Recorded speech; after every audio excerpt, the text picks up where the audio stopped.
Bom dia, irmãos, paz seja convosco. Vamos à nossa escola bíblica online. Estamos na aula de número 164. Aula passada, nós estamos no capítulo 13 do livro do Apocalipse. Falamos os versículos 1 e 2, estamos falando, desculpe, da besta que emerge do mar. Então, vamos continuar. Espero que você esteja gostando, que você curta, compartilhe, comente alguma coisa. E vamos aí a esse estudo, que é um estudo muito gostoso.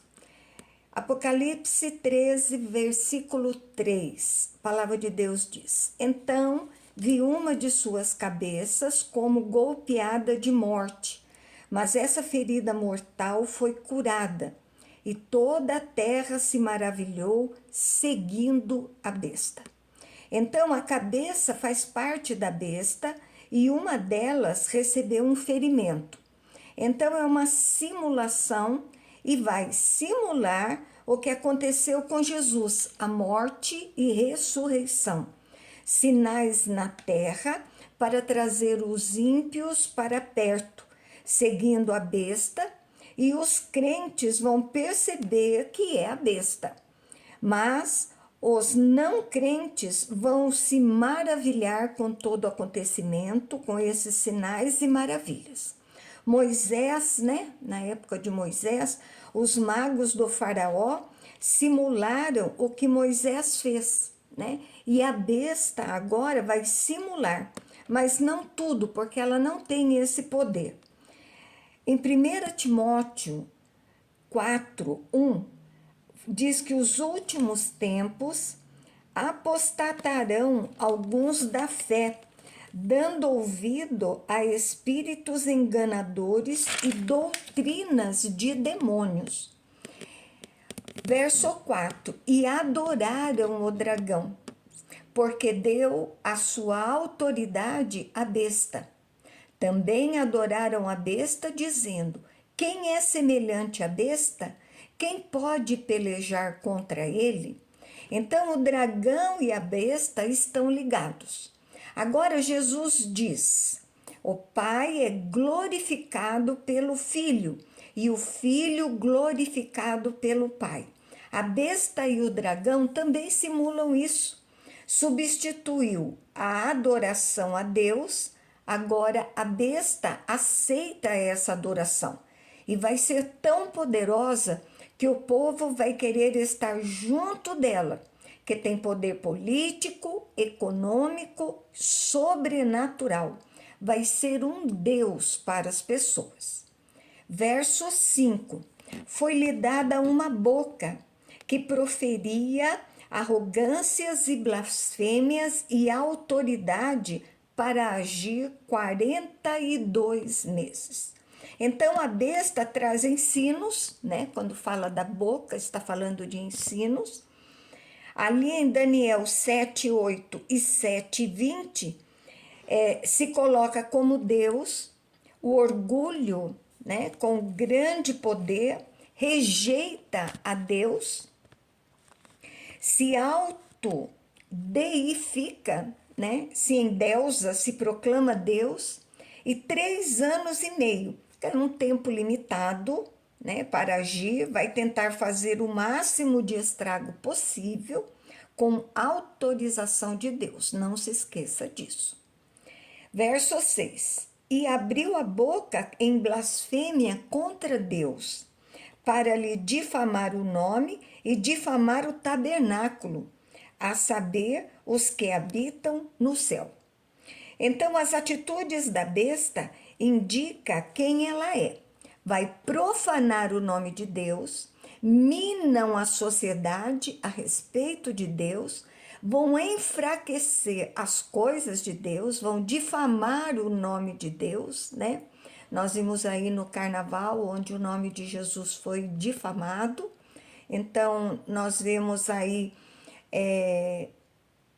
muitas coisas acontecendo, difamando a Deus, a Jesus, ao Espírito Santo. Então, e o tabernáculo, os filhos de Deus, né? Os que são do Senhor serão difamados também. Paulo foi perseguido e o nome de Jesus também. Verso 7. Foi-lhe dado também que pelejasse contra os santos e os vencesse. Deu-se-lhe ainda autoridade sobre cada tribo, povo, língua e nação. Então vai haver uma guerra, vai pelejar contra os servos de Deus e para vencer, né, para morrer. No ponto de vista do mundo, significa vitória. Mas no ponto de vista de Deus, significa a derrota da besta, na verdade, e a vitória de Deus. Quando o servo de Deus morre, não negando o nome do Senhor, então venceram. Então, na glória, o domínio da besta vai ser universal, globalizado, né, o anticristão. Verso 8. E adorá-la-ão todos os que habitam sobre a terra, aqueles cujos nomes não foram escritos no livro da vida, que foi morto, do Cordeiro que foi morto desde a fundação do mundo. Então, todos são os que adoram a besta, que são ímpios, não são servos de Deus, que rejeitaram ao Senhor, e fala da obra de salvação do plano de Deus desde o início. Então, Deus não tem plano B. Vai acontecer conforme ele disse lá em Apocalipse 4. Ele está no trono, controlando todas as coisas. Verso 9 e 10, se alguém tem ouvidos, ouça. Se alguém leva para cativeiro vai. Se alguém matar a espada, necessário é que seja morto a espada. Aqui está a perseverança e a fidelidade dos santos. Então, preste atenção. Avalie com critério. Está tudo muito bem claro. Primeiro, no grego, perseguidores, justa penalidade de Deus, e perseguidos, servos que se foram perseguidos, aceitam e é plano de Deus. A segunda interpretação é a melhor. Vão até as últimas consequências para manter a sua fidelidade a Deus. A besta agora que emerge da terra. Nós temos o dragão, nós temos a besta que emerge do mar e agora uma besta que emerge da terra. Então são três grandes personagens. Capítulo 13, verso 11, vi ainda outra besta emergir da terra. Possuía 2 chifres, parecendo cordeiro, mas falava como dragão. Então essa besta saiu da terra, pode ser da terra de Israel, pode ser um religioso influente ou alguém de uma falsa religião que será a segunda besta. O aspecto dócil, atrativo, uma pessoa do bem, mas não é. O conteúdo que ela vai trazer vem todo do diabo. Uma força religiosa está atrás dessa besta que vai se unir à primeira besta, a besta do mar, e apoiá-la. Então, os ensinos satânicos, como filosofia, pensamentos incorretos, e o mundo, então, está sendo preparado para receber o anticristo. Então, nós temos aqui a trindade satânica. Eles não fazem nada novo. O que eles fazem é simular aquilo que já existe, mesmo sendo falso. Então, o que eles fazem? O dragão simula Deus, a primeira besta, Jesus, o Filho, e a segunda besta, o Espírito Santo. Verso 12. Exerce toda a autoridade da primeira besta na sua presença. Faz com que a terra e os seus habitantes adorem a primeira besta, cuja ferida mortal foi curada. Então, houve uma cura, assim como Jesus faz, né? Fez e faz. E aqui ele vai aí querer fazer, né? Usando toda a autoridade que o diabo deu, ligada a ela, né? Um grande líder mundial que vai ser apoiado por um grande líder religioso. Então, simula o Espírito Santo e dá apoio para a primeira besta ser adorada no lugar de Deus, com milagres e curas. Verso 13. Também opera grandes sinais, de maneira que até fogo do céu faz descer a terra diante dos homens. Então, essa besta religiosa, ela opera sinais, essa besta da terra. Então, é um falso profeta, fogo do céu, assim como Elias fez, né? Ele é um imitador, essa besta, esse falso profeta, e as pessoas vão amar, as pessoas vão acreditar em todos esses sinais. 2 Tessalonicenses 9:10 diz assim: ora, o aparecimento do iníquo é segundo a eficácia de Satanás, com todo poder, sinais e prodígios da mentira e com todo engano da injustiça para os que perecem. Perecem porque não receberam o amor, a verdade, para serem salvos. Então, os falsos vão ser enganados, né? A terra está sedenta, né, por sinais e maravilhas, e o falso profeta traz esses sinais. E os homens vão acreditar. O verdadeiro servo de Deus não se pauta em sinais, mas se pauta na palavra de Deus. Verso 14. Seduz os que habitam sobre a terra por causa dos sinais que lhe foi dado executar diante da besta, dizendo aos que habitam sobre a terra que façam uma imagem à besta, aquela que, ferida a espada, sobreviveu. Então, ela atrai os homens por causa dos sinais, né, que maravilha o mundo. Agora vão fazer uma imagem para ser adorada, sinais claros do contrário da palavra de Deus. Lembra de Nabucodonosor? As pessoas vão adorar aqueles, né? As pessoas, quer dizer, aqueles que não são servos de Deus. Verso 15. Ele foi dado comunicar fôlego à imagem da besta, para que não só a imagem falasse, como ainda fizesse morrer quantos não adorassem a imagem da besta. Olha que ponto vai chegar. Sinais vão acontecer na imagem. Vai falar e mataria quem não adorasse a besta, mandando matar. Os sinais vão acompanhando a besta para desonrar os ensinos de Deus. Aqui está a idolatria. Esse homem será adorado como o próprio Deus por aqueles que não creem em Jesus. Verso 16. A todos os pequenos e os grandes, os ricos e os pobres, os livres e os escravos, faz que lhes seja dada certa marca sobre a mão direita ou sobre a fronte. Todos que estão vivendo nessa época em escala universal.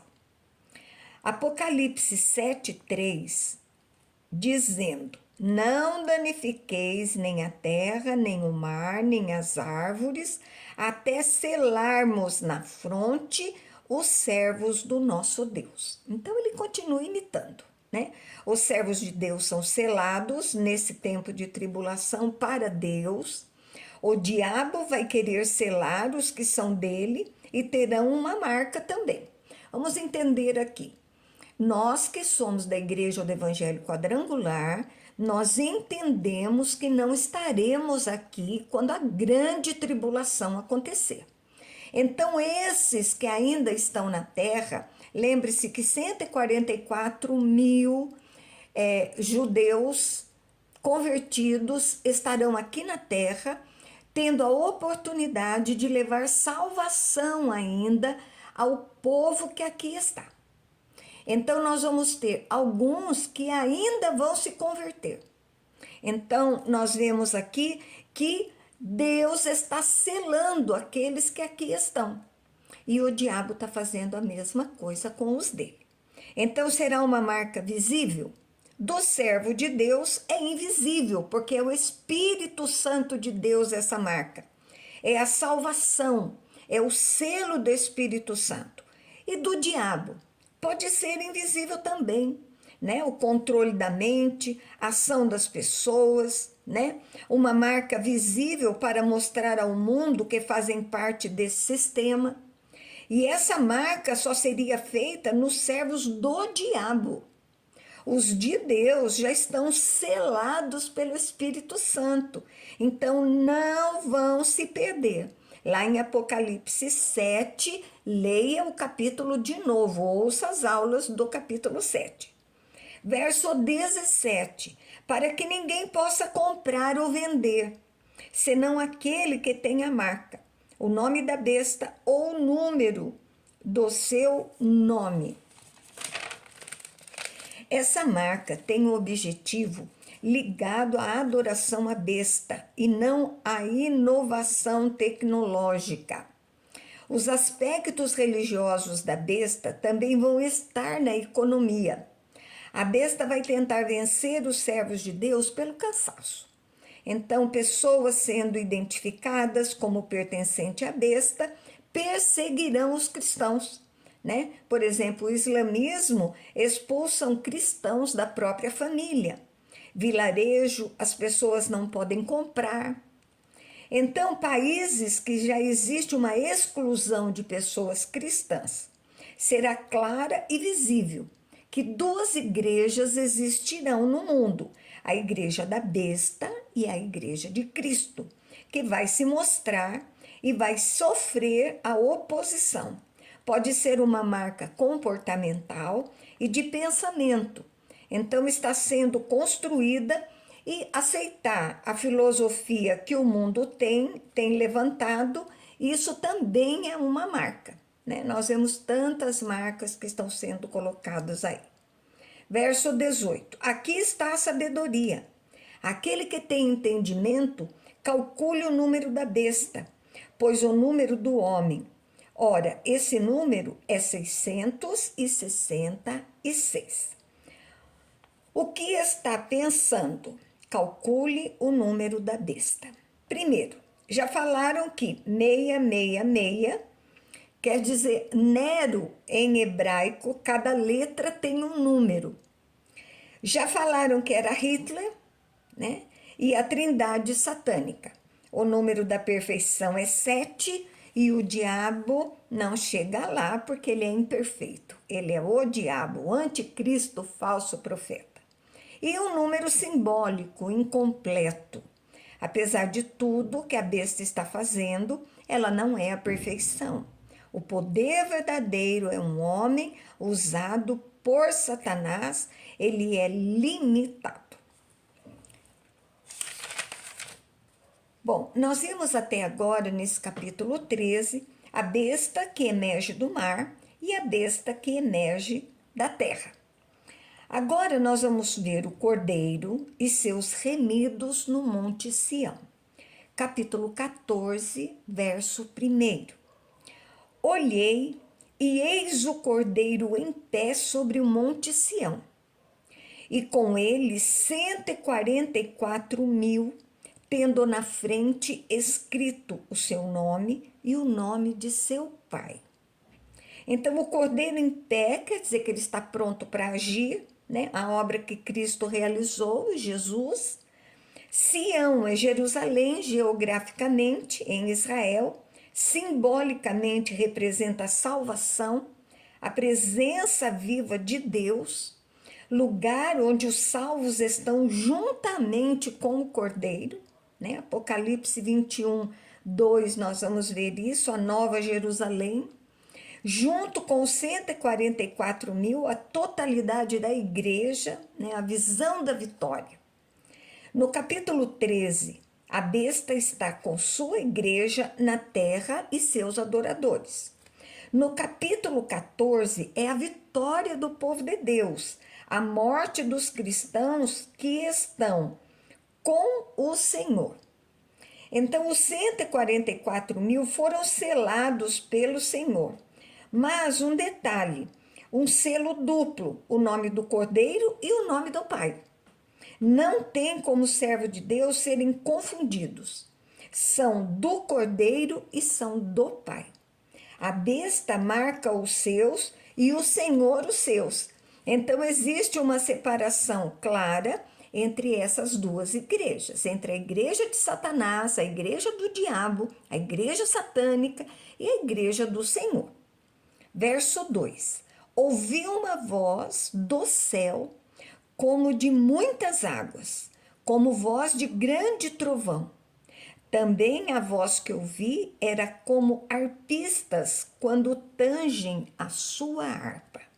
O cordeiro está no céu, a voz marcante era parecida com músicos que dedilhavam sua harpa, algo muito bonito, de louvor a Deus, a cena dos salvos louvando a Deus. Verso 3, entoava um novo cântico diante do trono, diante dos 4 seres viventes e dos anciãos. E ninguém pôde aprender o cântico, senão os 144 mil que foram comprados da terra. Cantando uma situação nova, uma celebração diante de Deus, todos os seres celestiais e a igreja, todos na presença de Deus, louvando a Deus.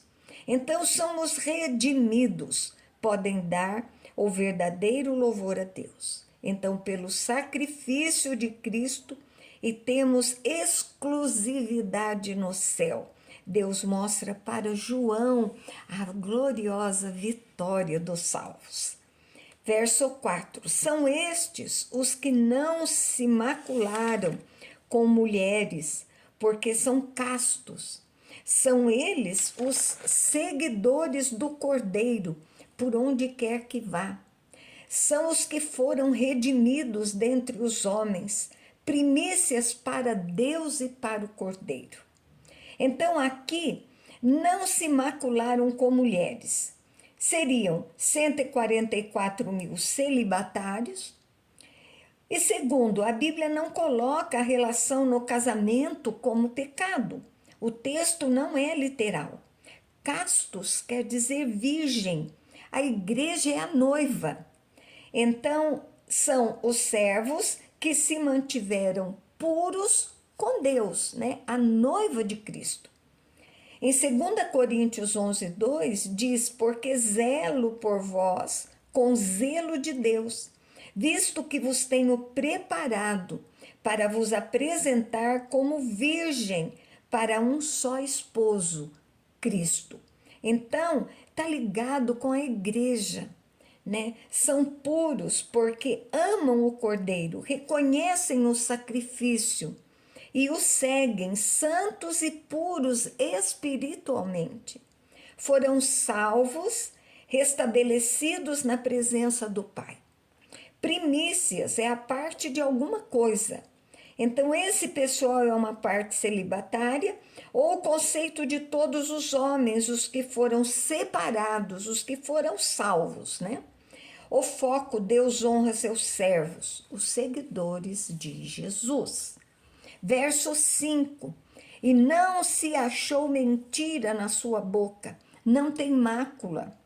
São santos diante de Deus pela obra realizada por Jesus. São perdoados, andando na verdade, não são sujos, rejeitaram amar a besta. Agora vamos ouvir algumas vozes. Então, a primeira voz, verso 6, vi outro anjo voando pelo meio do céu, tendo um evangelho eterno para pregar aos que se assentam sobre a terra, e a cada nação, e tribo, e língua, e povo. Então, sem detalhe algum do anjo, o evangelho de Cristo ainda está dando oportunidade, junto com os servos de Deus, a toda a terra. Até que Jesus volte, o evangelho será pregado. Os homens ainda terão oportunidade de deixar de adorar a besta, de voltar voltar-se para Deus. Mateus 24:14 diz: e será pregado este evangelho do reino por todo o mundo, para testemunho a todas as nações. Então virá o fim. O evangelho vai ser pregado por todo o mundo, para que depois aconteça o final dos tempos. Verso 7, dizendo em grande voz: temei a Deus e dai-lhe glória, pois é chegada a hora do seu juízo. E adorai aquele que fez o céu e a terra e o mar e as fontes das águas. Então a voz dizia: vocês ainda têm oportunidade, antes que venha o juízo, que vai acabar a oportunidade. E essa voz é de esperança. O juízo está próximo. Observe a criação e reconheçam o seu Criador, né? A primeira voz mostra misericórdia. Agora vemos a segunda voz. Verso 8. Seguiu-se outro anjo, o segundo, dizendo: caiu a grande Babilônia, que tem dado a beber a todas as nações do vinho da fúria da sua prostituição. Então, Babilônia aqui tem dois significados. Primeiro, geográfico, um império que levou o povo de Deus cativo. E segundo, simboliza os inimigos de Israel. Uma organização humana, política, econômica, religiosa, que se levanta contra tudo que é respeito a Deus. Então, em Apocalipse 17, nós falaremos sobre a queda da Babilônia detalhadamente, né? Que é o reino do mundo, o reino mundano. Então, aqui nós vemos que, dado a beber, está sustentando as nações com seus pensamentos malignos, filosofias, formas de viver que desagradam a Deus. A grande Babilônia influenciou o mundo, embriagando o mundo com excitação para a prostituição espiritual e de tempo, e deturpa a palavra de Deus e práticas sexuais condenadas, imoralidade sexual desenfreada. Então mostra as realidades dos decretos de Deus. Então nós vemos aqui o selo. Aqueles que são de Deus não andam dessa maneira, né? Fazendo tudo isso. Então vamos perceber o que é verdadeiro e o que é mentira. Amém? Nós vamos parar aqui, semana que vem nós vamos falar da terceira voz. Espero que você esteja gostando, tenha aí um excelente domingo junto com sua família, junto com Jesus. Amém?